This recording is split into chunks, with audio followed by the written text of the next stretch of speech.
السلام علیکم. یہ ویڈیو انکوائری ماڈیول کو چلانے کے بارے میں ہے. تو اس کو کس طریقے سے چلانا ہے، یہاں پہ آپ نے انکوائری پہ کلک کرنا ہے. آپ کا انکوائری کا جو ماڈیول ہے نا وہ آپ کے سامنے آ جائے گا، انکوائری ڈیش بورڈ. جب بھی کوئی نیا بچہ آتا ہے آپ نے نیو کے بٹن پہ کلک کرنا ہے. یہ کلک کیا اور یہاں پہ اس بچے کے بارے میں جو انفارمیشن آپ کو اویلیبل ہے وہ آپ نے فیڈ کرنی ہے. جیسے بچے کا نام کیا ہے، میں یہاں کہتا ہوں بچے کا نام ہے عبد المجید. اس کے والد کا کیا نام ہے، فقیر حسین. ٹھیک ہے. ڈیٹ آف برتھ کیا ہے، ڈیٹ آف برتھ اس کی ہے 12/12/2018.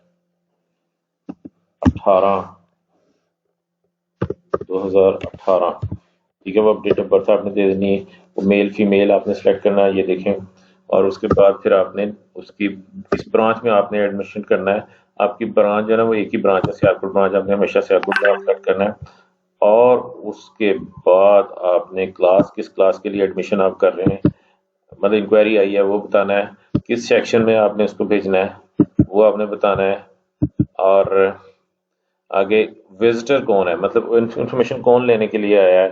والد صاحب لینے کے لیے آئے ہیں، دادا جی لینے کے لیے آئی ہیں، ماں آیا ہے، یا کوئی ڈرائیور لینے کے لیے آیا ہے، یا کوئی چاچو لینے کے لیے آیا ہے. وہ آپ نے یہاں پہ لکھ دینا ہے. جیسے وزٹر کا نام میں لکھتا ہوں یہاں پہ نوید ہے، اور اس کا ریلیشن کیا ہے میں نے کچھ لکھے ہوئے ہیں، کزن ہے، ڈرائیور ہے، فادر ہے، جو بھی ہے وہ آپ نے وہاں پہ کلک کر دینا ہے. اور فون نمبر لے لینا ہے تاکہ اس کو کال بیک کیا جا سکے. فون نمبر آپ دے دیں جناب 0300 1234567 جو بھی ہے. ٹھیک ہے. اور کس ایریے سے وہ بلانگ کرتے ہیں وہ آپ نے بتا دینا ہے. ٹھیک ہو گیا. اور اس کے بعد آپ نے کوئی ریمارکس اگر آپ دینا چاہیں تو وہ آپ دے سکتے ہیں، اور خالی چھوڑنا چاہیں تو خالی چھوڑ سکتے ہیں. اس کے بعد آپ نے اس کو سیو کر دینا ہے. ٹھیک ہے.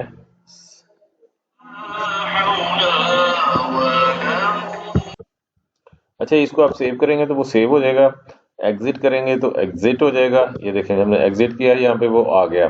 اور ابھی اس کا سٹیٹس ہولڈ پہ ہے. تو آپ کا ایک انکوائری آپ کی فیڈ ہو گئی ہے. اب آپ کو انکوائری کو ایڈمیشن میں آپ نے کیسے کنورٹ کرنا ہے، آپ نے یہاں پہ ایڈٹ کا بٹن دبانا ہے. یہ آپ کی انکوائری آ گئی. آپ نے انکوائری کو ریلیز کرنا ہے پہلے کہ جناب ہاں جی وہ داخلہ لینے کے لیے وہ راضی ہیں. جب یہ ریلیز کریں گے تو یہاں پہ یہ اسٹیٹس اس کا ریلیز ہو جائے گا. پھر آپ نے بتانا ہے کہ فیس اس کی جو ہے وہ آپ نے منتھلی لینی ہے. آپ منتھلی ہی لیتے ہیں اس لیے آپ اس کو چھیڑیں گے نہیں. اوکے کریں گے. اور کس مہینے کی فیس ہے، اپریل کی فیس ہے. ٹھیک ہو گیا. اور اس کے بعد آپ سے کہتے ہیں ایڈمیشن چلان آپ پرنٹ کر دو. آپ سیو کریں گے تو ایڈمیشن چلان کریٹ ہو گیا. اگر آپ پرنٹ کا بٹن دبائیں گے تو ایڈمیشن چلان آپ کا پرنٹ بھی ہو جائے گا. مگر آپ نے ابھی اس کو پہلے چیک کرنا ہے فیس اس کی بنی کتنی ہے. تو یہ دیکھیں یہاں پہ اس کی یہ ٹیوشن فیس آ رہی ہے، ایڈمیشن فیس آ رہی ہے، سیکورٹی آ رہی ہے. کسی بھی فیس کو آپ چینج کر سکتے ہیں. جیسے میں کہتا ہوں اینول سبسکرپشن جو ہے یا جو ہے سیکورٹی فیس جو ہے وہ آپ نے اس کی زیرو کرنی ہے. وہ زیرو ہو گئی. پھر آپ کہتے ہیں جی ایڈمیشن فیس بھی ہم نے زیرو کر دینی ہے، وہ بھی زیرو ہو گئی. تو یہ آپ کا اس کا پیسے بنے 9200 روپیز. اس کو آپ نے سیو کرنا ہے. سیو کرنے کے اس کے بعد اس کو آپ ایگزٹ کرتے ہیں. تو اب آپ چلان کو پرنٹ کرتے ہیں تو آپ کا چلان پرنٹ ہو جاتا ہے. ٹھیک ہے جی. تو یہ 9200 کا اس کا چلان پرنٹ ہوا ہے. اب چلان پرنٹ ہو گیا اور یہ چلان آپ نے ان کو دے دینا. جب وہ آئے گا تو وہ پھر گیٹ پہ اس کو ریسیو کریں گے. اور ایڈمیشن آپ ایڈمیشن میں چل جائے گا، سیکورٹی میں چل جائے گی، اینول سبسکرپشن اپنی جگہ پہ چل جائے گی. اوکے. آپ اس کو دیکھیں، استعمال کریں. کوئی مسئلہ آتا ہے تو مجھے بتائیں. Thank you. اللہ حافظ.